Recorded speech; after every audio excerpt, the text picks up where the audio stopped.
حضرت عمر فاروق رضی اللہ تعالیٰ عنہ رات کا وقت چہرے پہ نقاب ڈال کے گلی میں گھوم رہے تھے. میں بھی گلی میں نکلتا ہوں, آپ بھی نکلتے ہیں, لیکن مقصود یہ ہے کہ ذرا پتہ کریں باہر کی ہوا کیسی ہے. مقصود یہ ہے کہ پتہ کریں کہ آج برگر کس دکان کا اچھا ہے, معلومات کریں کہ محلے کی سیاست کس رخ جا رہی ہے. وہ بھی نکلتے تھے, لیکن مقصود یہ نہیں تھا. مقصد سمجھ گئے تھے نا, وہ اس لیے نکلتے تھے کہ پتہ کروں کوئی دکھی تو نہیں, کوئی تکلیف میں تو نہیں, کوئی آزمائش میں تو نہیں. دیکھیں نا, کام وہی ہے, میں بھی کرتا ہوں, آپ بھی کرتے ہیں, ساری دنیا کرتی, لیکن وہ ایکم احسن عملا, کردار کس کا ستھرا ہے, ذہن کس کا اونچا ہے, ذوق کس کا بڑا ہے. زندگی وہ بھی بتا گئے, ہم بھی گزار رہے ہیں, لیکن وہی کمزور باتیں اور وہی روایتی گفتگو اور وہی لب و لہجہ اور وہی دنیا داری کے مخصوص سی ہماری گفتگو, فلاں کیا کر رہا ہے, کہاں پہنچ گیا, اگر پیسے کسی نے نہیں کمائے تو کہاں نکھٹو ہے تب نہیں کمائے, اور اگر زیادہ کما لیا تو کہنے لگے ایک نمبر طریقے سے تو نہیں کمائے جا سکتے. یہ کوئی غلط رستہ اختیار گفتگو ہے, بس نشستن گفتن برخاستن. تو اعلیٰ کام, اعلیٰ کردار ان لوگوں. حضرت عمر گزر رہے تھے تو غلام ساتھ تھا. ایک شخص کو دیکھا کہ مدینے کے باہر خیمہ لگایا ہوا ہے. بھئی خیریت ہے, یہاں خیمہ کو لگایا؟ کہنے لگا امیر المومنین سے ملنے آیا ہوں, رات ہو گئی تھی تو سوچا یہیں قیام کر لیتا ہوں, صبح ان سے ملوں گا. تو فرمایا اندر کسی کے درد سے کراہنے کی آواز آتی ہے. کہنے لگا میری بیوی ہے اور بچے کی ولادت کا وقت آ گیا, تکلیف میں. حضرت عمر دوڑے گھر گئے, اپنی اہلیہ سے کہنے لگے نیکی کمانے کا ارادہ ہے؟ اس نے کہا ہے. مقصد سمجھ گئے تھے نا وہ لوگ, بالکل ہے. فرمایا جو ضرورت کی چیزیں ولادت کے وقت ہوتی ہیں لے لیں. کچھ گھی لے لیا, کچھ چنے لے لیے, کچھ ضرورت کی چیزیں لے لی, خاتون کو ساتھ لیا. یہ خاتون اول کی بات کر رہا ہوں میں خاتون اول کی بات کر رہا ہوں. حضرت فاروق اعظم رضی اللہ تعالیٰ عنہ امیر المومنین ہیں. حضرت عمر نے اپنی اہلیہ کو ساتھ لیا, جہاں وہ شخص تھا وہاں آئے. اہلیہ نے حضرت عمر کے ذمہ کام لگایا, آگ جلا لیں, یہ تیل لے لیں, فلاں فلاں چیز گھی میں ڈال لیں, بنانی شروع کر دیں. فاروق اعظم نے ہاتھ کے اندر پکڑا ہوا برتن, چمچہ, ڈوئی بھی آخ لی دے, پنجابی ہے نا ہم, تو وہ کام کر رہے ہیں, چلا رہے ہیں, آگ جلا رہے ہیں. خاتون اندر ڈیوٹی کر رہی. تو وہ شخص جو تھا نا, جس کی بیوی تھی, وہ کہتا ہے میں 2-3 دفعہ کا غلام ادھر آ, فلانی چیز بتا. میرے ذہن میں یہ تھا کہ امیر المومنین نے کو بندہ کھڑا کیا آنے جانے والے مسافروں کا خیال کرے. میرے ذہن 2-4 دفعہ میں نے اپنے لفظوں میں بات بھی کہہ دی, لیکن جب اندر میرے بچے کی ولادت ہوئی تو اندر سے میری بیوی بولی اور حضرت عمر کی اہلیہ بولی, اور بول کے کہنے لگی امیر المومنین مبارک ہو, آپ کے دوست کو رب نے بیٹا دیا ہے.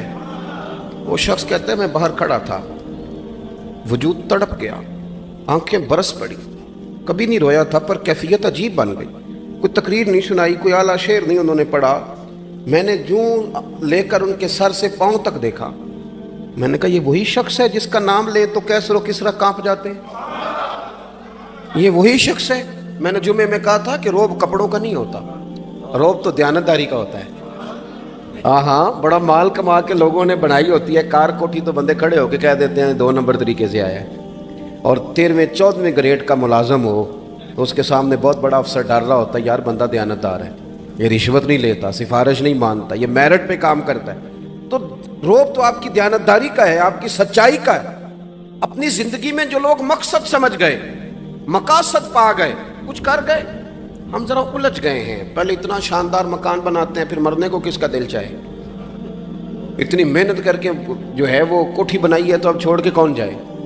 وہ تیار بیٹھے تھے, انہیں نبی کریم نے کہا تھا کن فی الدنیا کانک غریب نو عابر السبیل, تم نے مسافروں کی طرح رہنا ہے. او میرے بھائی, کبھی دیکھا ہے ایئرپورٹ پہ مسافر لڑتا ہو کہ میں نے یہ جگہ خریدنی ہے؟ اسے پتہ ہے کہ ابھی فلائٹ آنی ہے, میں نے تو چلے جانا ہے. ریلوے اسٹیشن پہ جو جگہ ہوتی ہے وہ خریدنے کے لیے لوگ رٹا نہیں ڈالتے, انہیں پتہ ہے پہلی ٹرین سے چلے جانا ہے. بس سٹاپ پہ جھگڑے نہیں ہوتے کہ یہ کرسی میری ہے, جانا جو ہے مٹی دیں تے مٹی رہنا ہی. ایویں کادی بلے بلے, اج مٹی دے اتے بندے آتے کل مٹی دے تھلے. اتنا زیادہ مقصد نہیں نا جب سمجھتے تو بے چین ہے, بے قرار. بعض لوگوں نے اتنے پیسے جمع کر لیے کہ اتنے کھا نہیں سکتے, اتنی ضرورت نہیں, لیکن اس کے باوجود ہے کہ وہ دوڑ ختم ہونے کا نام ہی نہیں لے رہی. حضرت صدیق اکبر رضی اللہ تعالیٰ عنہ امیر المومنین ہے. بادشاہوں کے بڑے